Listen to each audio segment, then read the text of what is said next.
Insulate Britain have made a name for themselves over the past week with their protests causing almost daily gridlock on the M25 and surrounding roads. Now ministers are applying for an injunction to stop them. If it's successful, members of the group could be barred from joining future protests by new police powers to hold them in custody beyond the 24-hour limit.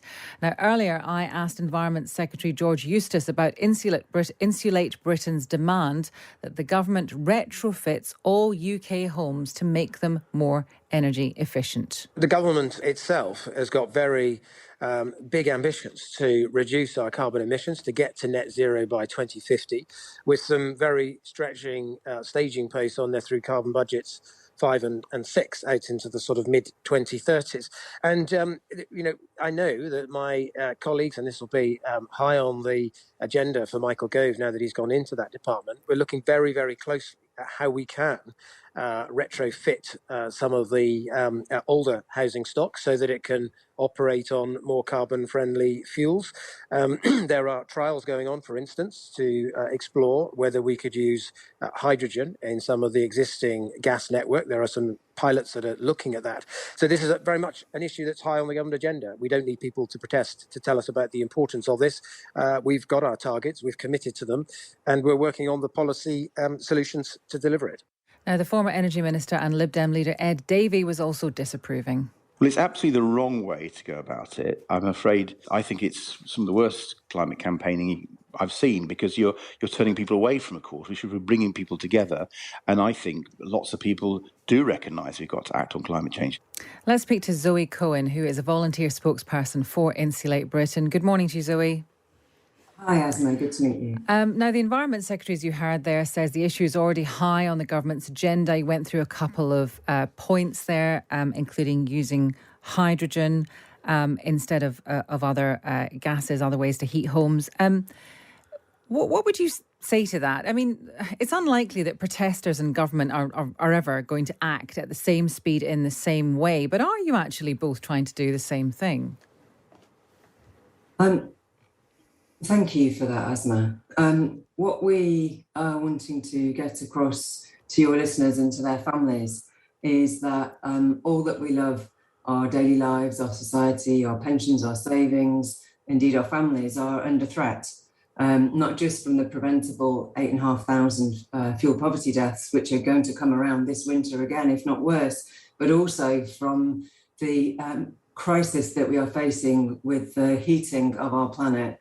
And the politicians are playing a giant game of Jenga with our future. And we're not having this really big and important conversation. So we're asking for this insulation and retrofitting to be done at a scale, level and pace way, way above what the government are doing.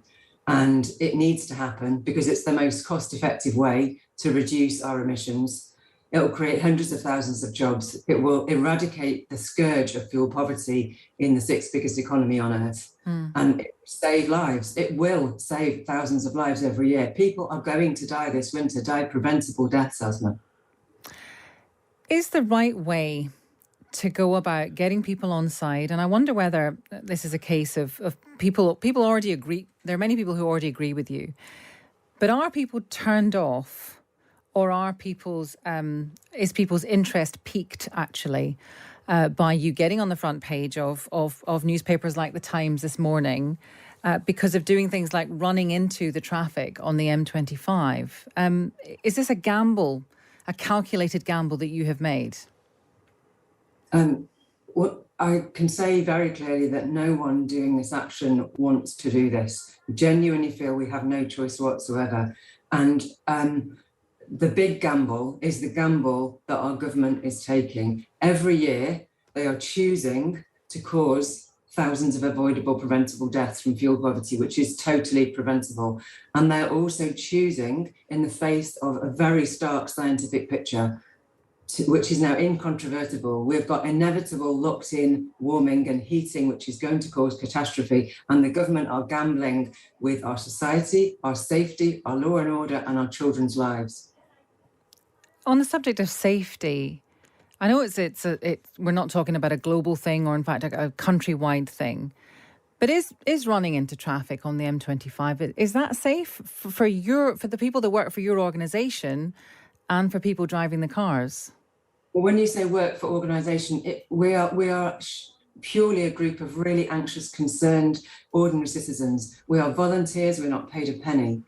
And people put themselves at this potential risk to call out much, much bigger risks. So I would love for you to have, for example, Michael Gove on this show, to ask him, I believe he's now responsible for housing, to ask him about the 8,500 deaths last year, and therefore the absolute predictable, preventable deaths that will happen from fuel poverty, and to have the Prime Minister on to talk about the reality of climate change, the reality of global heating, Aasmah. Yeah. We've had a report, which I'd love to highlight, because I'm sure yourself and many listeners will be familiar with Chatham House, a respected UK-based research institute. Sure. They came out with a report last week, and they highlighted that without very drastic emissions reductions by 2030, 3.9 billion people will be exposed to major heat waves by 2040. Now, I'm sure your listeners and yourself can join the dots of what that means. And we're only seeing right now in the news, just this, you were covering it just earlier, weren't you?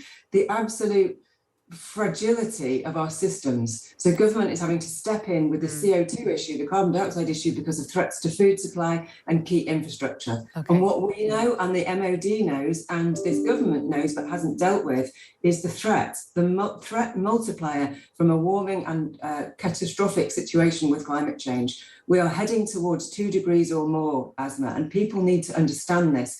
What the government are doing is coming out with words. And physics and climate do not respond to words. They respond to action and emissions reductions. And reducing emissions through insulation and retrofitting is the most cost-effective way of doing it. The government could stop our actions in the blink of an eye, Aasmah. All we need and all we've asked for is a meaningful statement on the government, a meaningful statement that we can trust, and we will get off the road. They could have stopped this before it even started. OK. On the subject of the roads and your action, we're just hearing from the Transport Secretary Grant Shapps, actually, that National Highways has been granted an injunction against M25 protesters by a judge, which will come into effect later on Wednesday and means that activists will face possible imprisonment. Does that change anything for you? I honestly don't know, Aasmah. I think colleagues are having conversations with our lawyers as we speak, so I honestly don't know. How much of your aims overlap with Extinction Rebellion's? Interesting question. Well, in the sense of we very much accept and understand the science, not just the science, but also the social science, that societies are very vulnerable to collapse. And it isn't as an activist saying that. It's in fact, there's a report by a senior person within KPMG, one of the world's largest consulting and auditing organisations I'm sure you've heard of. One of their senior people came out with a report only last year saying that the world is on trajectory to have social and economic collapse by 2040. So there are establishment voices saying this. And this is the big conversation we need in this country, the big conversation about our law and order, our security, our energy security, our food supply. Again, the Chatham House report talks about our food supply is under threat. So, food supply is already being threatened around the world in various places because crops are burning in the fields. Fruit is cooking on the trees in Sardinia. Some of the wheat crops in Canada and other places are decimated by extremes of temperature and droughts and flooding. So these are the conversations we need to be having, Aasmah, not faffing about around the edges with promises. As I said, the climate will only respond to real emissions reductions, and the government needs to get on with this job and show Churchillian levels of leadership. We need to come together as a country, a parliament and a government, all of us in unity, to challenge and tackle this crisis of our time. Our children deserve nothing less. OK, thank you for talking to us this morning. That is Zoe Cohen, who is volunteer spokesperson for Insulate Britain.